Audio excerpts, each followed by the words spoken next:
সরাসরি কথা বলবেন গোলাম মাওলা রনি। চলুন আমরা ওনার বক্তব্য শুনি। আসসালামু আলাইকুম রহমতুল্লাহি সম্মানিত দর্শক, বর্তমান প্রেক্ষাপটে আওয়ামী লীগের এখন করণীয় কি? গত কয়েকদিনে বাংলাদেশে যা কিছু ঘটেছে এটি রীতিমতো ডিজাস্টার।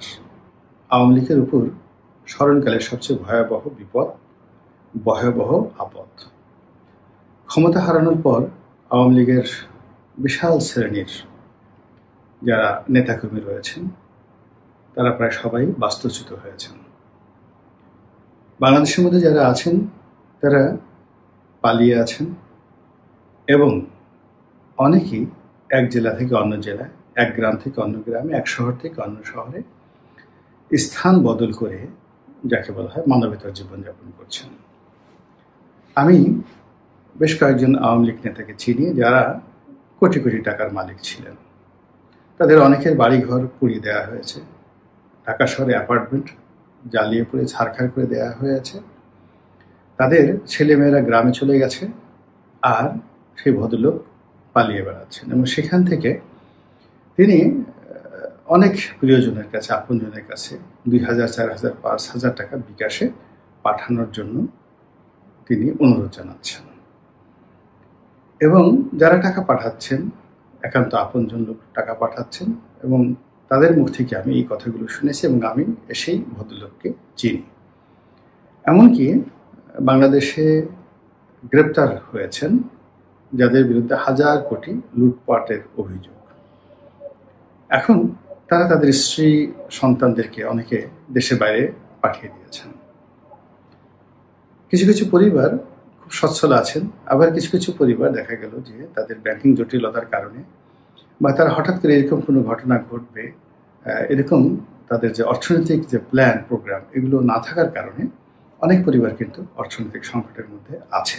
হাজার কোটি টাকা লোপাট করার পরেও তারা অর্থনৈতিক যাকে বলে অসচ্ছলতার মধ্যে আছে।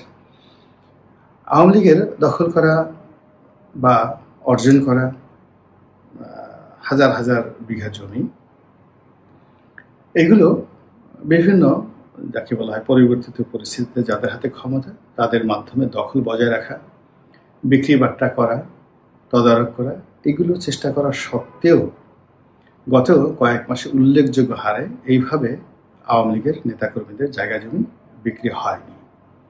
ফলে সেখান থেকে তারা কিন্তু কোনো আয় উপার্জন তাদের নেই। ফলে আওয়ামী লীগের যারা শীর্ষ নেতৃত্ব রয়েছেন তারা মনোকষ্ট, অর্থকষ্ট, সামাজিক বিপত্তি, পারিবারিক বিপত্তি সব কিছু মিলিয়ে রীতিমতো ভেঙে পড়েছেন।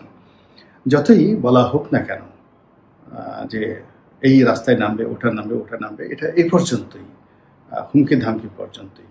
কিন্তু আপনি যদি যারা কথাবার্তা বলেন আপনি দেখবেন যে প্রায় সবার মধ্যেই হতাশার সুর এবং তাদের কণ্ঠে কোনো অবস্থাতেই দৃঢ়তা নেই, বিশ্বাস নেই।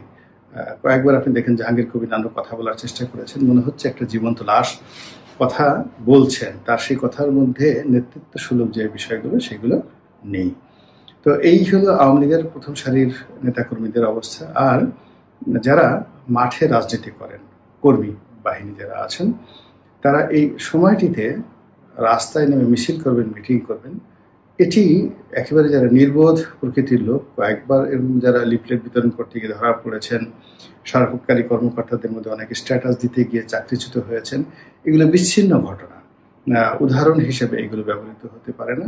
সাধারণ যে ঘটনা সেটা হলো ছাত্রলীগ, যুবলীগ, মহিলা আওয়ামী লীগ থেকে শুরু করে মহিলা আওয়ামী লীগ, যুব মহিলা লীগ এবং অন্যান্য এদের যে শত শত সংগঠন, ব্যানার পার্টি ছিল, সবই বলতে গেলে গা ঢাকা দিয়েছে এবং তারা দূরে বসে বসে ইয়ানুপসি করার চেষ্টা করছে। দলকে নিয়ে চিন্তা করার কোনো কারণ নেই।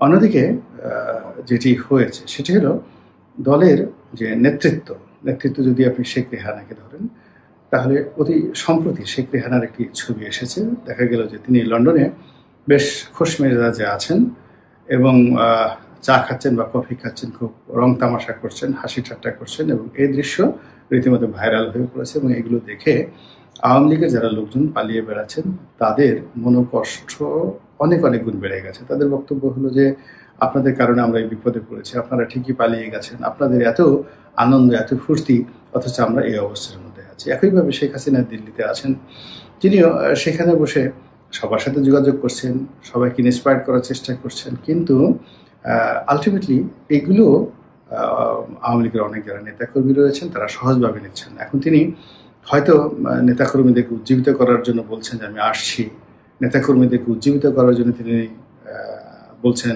নেতারা সাধারণত ভদ্রতা করে বলে যে আপা ভয় পাবেন, আমরা আছি। তো তিনি জোরে হিন্দি গান বাজিয়ে দিলেন, তো তু চিজ বড়ি হ্যায় মস্ত বাস্ত, তু চিজ বড়ি হ্যায় মাস্ত মাস্ত। তো এই গানের সঙ্গে সঙ্গে তিনি নিজেকে যতটা সম্ভব উজ্জীবিত করে তার নেতাকর্মীদেরকে বোঝানোর চেষ্টা তিনি করেছেন। এটা সত্য, কিন্তু আলটিমেটলি এটার ফলাফল ভালো আসেনি।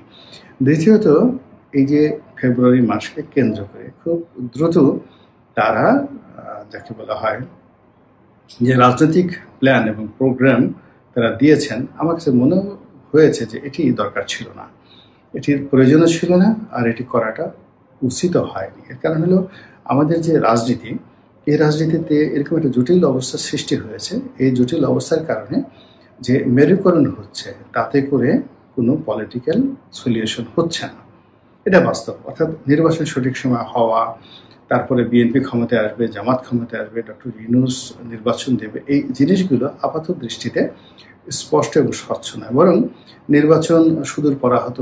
এবং ডক্টর মোহাম্মদ ইউনূস থেকে শুরু করে বর্তমান সরকার কতদিন ক্ষমতায় থাকবেন এটা ডক্টর মোহাম্মদ ইউনূস নিজেও জানেন না। ক্ষমতার পিছনে কলকাঠি কারা নাড়ছে, দেশে কি সামরিক শাসন আসবে কি আসবে না, এখানে পাকিস্তান কি করছে, চীন কি করছে, ভারত কিভাবে খেলছে, এই বিষয়গুলো একেবারে অস্পষ্ট। তো সেই অস্পষ্ট জায়গার মধ্যে গিয়ে হঠাৎ করে শেখ হাসিনা ফেব্রুয়ারি মাসে কিছু রাজনৈতিক পরিকল্পনা দিলেন। এরপরে আবার তিনি হঠাৎ করে ছাত্রদের উদ্দেশ্যে ভাষণ দিলেন। তার মতো একজন প্রাজ্ঞ, অভিজ্ঞ এবং পোড় খাওয়া রাজনীতিবিদ জীবনের এই সীমানায় এসে বা এই রূঢ় বাস্তবতায় এসে তিনি এই কাজটি কেন করলেন, এটি আমরা যারা সাধারণ আমজনতা আমরা বুঝতে পারছি না।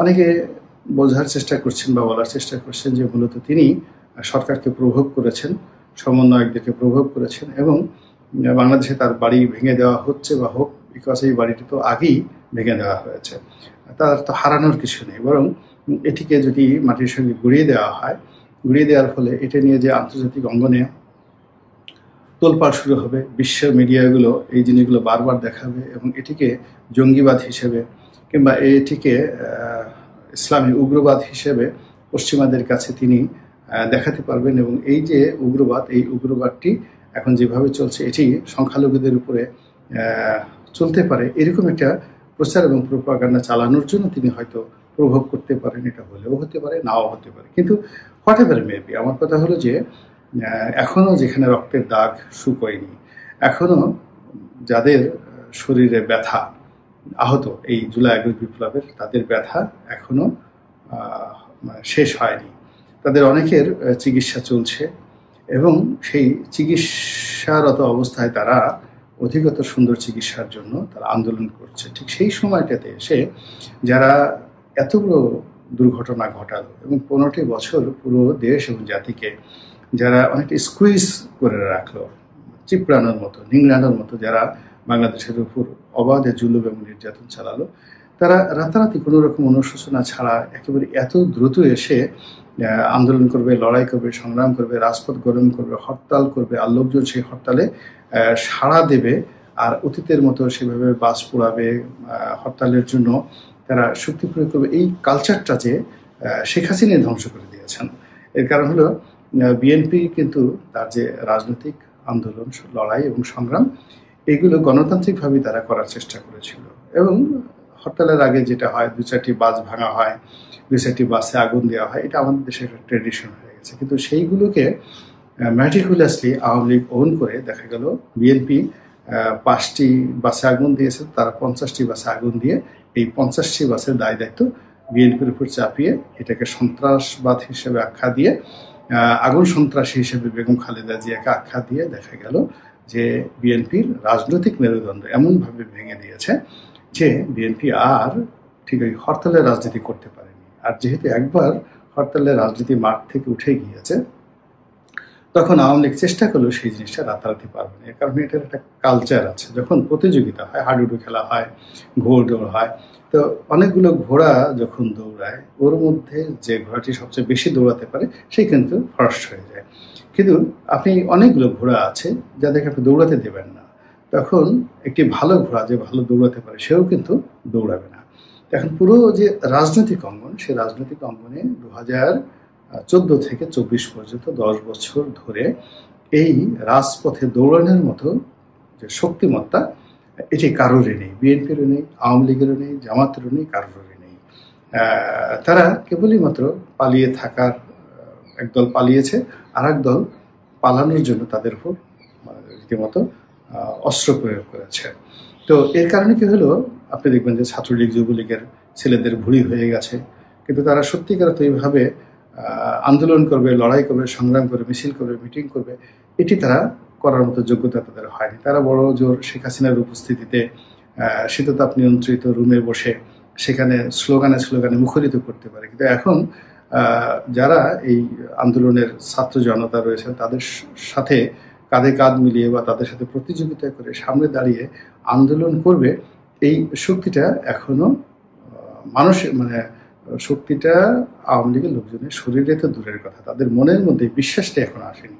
তো এই জন্য তাদেরকে একটু সময় দিতে হবে, এবং সেই সময়টা 2 বছর, 3 বছর, 4 বছর তো লাগবেই। কিন্তু তার আগে কেন এরকম এই ফেব্রুয়ারিকে কেন্দ্র করে এখনই ডক্টর ইউনূসকে টেনে নামাতে হবে, এখনই তাদেরকে নির্বাচনে আসতে হবে, এখনই তারা যে একটা আন্দোলনকারী দল, এদেশে আন্দোলন বলতে একমাত্র আওয়ামী লীগ আন্দোলন করতে জানে, অন্য দল যারা আছে তারা আন্দোলন করতে জানে না, এই যে অতিমাত্রার যে তাদের বিশ্বাস, এই বিশ্বাসটা প্রমাণ করার জন্য যে কর্মকাণ্ডগুলো করা হলো, তার ফলে যে ডিজাস্টার, যে দুর্যোগ আওয়ামী লীগের নেতাকর্মীদের উপর নতুন করে আসলো, এবং যেভাবে 32 নম্বর সুধা সদন সহ আওয়ামী লীগের শীর্ষ নেতৃবৃন্দদের বাড়ি ঘর তছনছ করে দেওয়া হলো, এটি আওয়ামী লীগের নেতাকর্মীদের মন মননে একটা হিমালয়ের মতো বাধা হিসাবে, বোঝা হিসাবে কাজ করবে, এবং সেই বোঝা নামিয়ে আবার কবে যে তারা একটা সুস্থ রাজনৈতিক ধারায় ফিরে আসবে,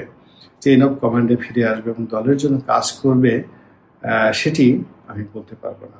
কেউ হয়তো বলতে পারবে যে তারা আন্ডারওয়ার্ল্ডে চলে যাবে।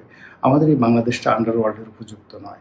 আমাদের অল্প কিছু জায়গা, পার্বত্য চট্টগ্রামে রয়েছে, যেখানে গেরিলা যুদ্ধ, হয়তো 2-3 হাজার লোক ওই এলাকাতে যুদ্ধ করতে পারে, কিন্তু এই যে জনারণ্য, আমাদের দেশের যে জনারণ্য, এই জনারণ্য আসলে গেরিলা যুদ্ধের জন্য উপযুক্ত নয়, এমনকি পালিয়ে থাকার জন্য কিন্তু উপযুক্ত নয়। কাজেই আওয়ামী লীগ এই যে এত কিছু জানার পরেও কেন তারা এই সময়টিতে এত উত্তেজিত হয়ে পড়লো, এটি আমার মাথায় ঢুকছে না। মহান আল্লাহ রাব্বুল আলামিন আমাদের সবাইকে হিদায়াত দান করুন এবং হেফাজত করুন। আসসালামু আলাইকুম ওয়া রাহমাতুল্লাহি ওয়া বারাকাতুহু।